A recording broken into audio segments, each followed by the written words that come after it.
We're about to watch Steve Easton's Living Legacy, recorded here at Amuse Studios in this room, the Legacy Room. Steve is a very interesting man. He's an actor and has been for over 30 years. He's worked with some of the most famous people in Hollywood, yet he has always stayed humble and true to his roots. You're about to find out some things about Steve that you didn't know, and I promise you that this will be a very, very nice awakening for you.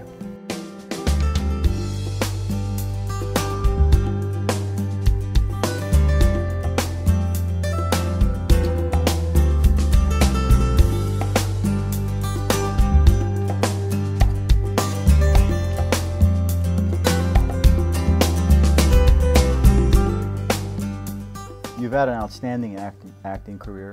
It's probably spanned over 3.5, 4 decades.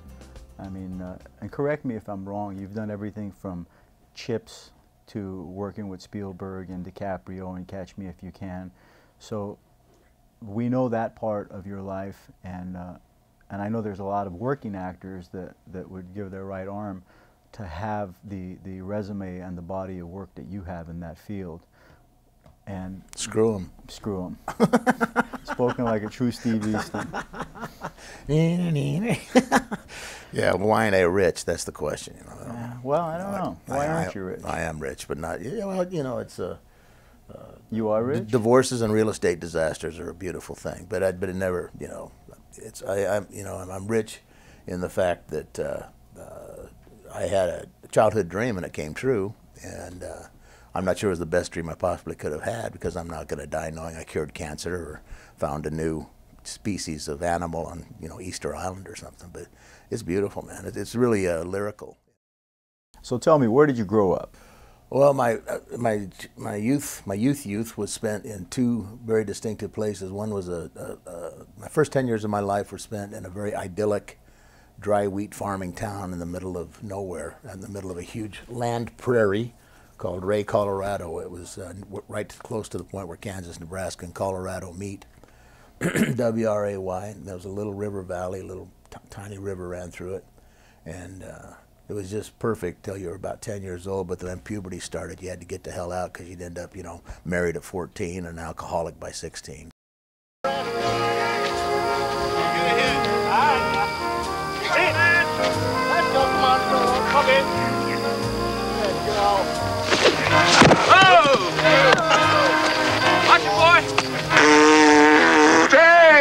Hey! What are you throwing the kid for? He winked at me. I really want to know a little bit about the Field of Dreams movie that you shot. Tell us that story. Yeah, and there's so much about that. I mean, we could probably do a whole legacy thing about that movie, because it's. Were you at all overwhelmed by the talent in this movie? No, I'm always. I try to stay perfectly whelmed, neither under nor over. I just whelm, you know, whelm my way. No, that's never been an issue. I was moved by the fact that I was first read through. I was sitting right across the table from Burt Lancaster. Got tears in my eyes, because that's one of the guys. He and Robert Mitchum were the two guys that really made me want to do this, and so it was awesome, as the kids would say. Steve, I want you to take this opportunity and share with your daughters how you feel about them and what they've meant to you. Well, yeah, you know, even in expressing it, I'm sure I'm going to have trouble talking about it.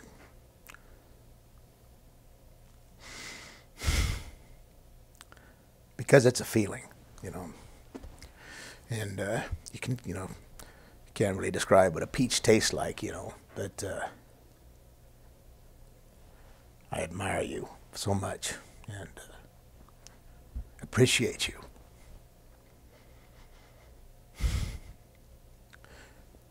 And acknowledge that it wasn't whatever a normal upbringing is, you know. I'm sorry about the cattle prod, but it did improve your behavior. Didn't even have to use it; just kind of did it next to your ear when you were messing up.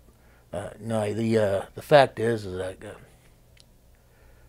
I mean, even with the built-in prejudice of being your father, just you're outstanding people, you know, so different, and so alike, so smart, and you know, you never defined yourself by your relationships. You never ever burdened me with problems. You know that you, I mean, we had just the usual mundane things, but you're just sterling throughout the whole process of, you know, going back and forth between Chicago and L.A. and just a joy. You know, just the kind of experience that, you know, you say that you people are obligated, some don't, but people are obligated to love their children. But it's just really wonderful when you really like them, you know, when you just feel they're such quality people, you know, and I just feel that there's just a unbelievable potential future. Obviously, there's a future; it just keeps coming, but I just think you're so accomplished already, both of you, and I just couldn't. I can't think of a thing I would have changed, you know, about our time together. It was too fast, you know. It's you know, the hours seem slow, but the years are so quick, and you know, this is I mean, I wanted to do this because I think Eric's onto a really beautiful concept here of the living legacy for people that aren't going to be able to thank them if they're taken from their family and not be able to express thanks to them. I wanted to do it for that, but also I wanted to do it just for this moment, you know, because I wanted this moment. I wanted a moment to just express to you how much I love you.